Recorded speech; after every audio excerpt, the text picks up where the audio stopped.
Welcome to the Discount Forklift Troubleshooting Guide.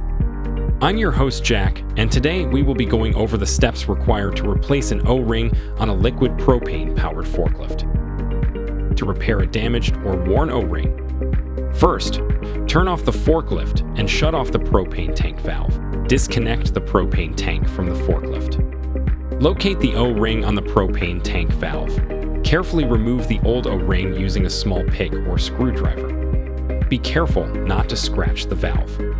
Take a moment to check that there is no debris or dirt in the valve. Place the new O-ring onto the valve, ensuring that it is properly seated and in the correct position. Reconnect the propane tank to the forklift. Make sure it is tightly secured. Open the propane tank valve slowly and check for any leaks.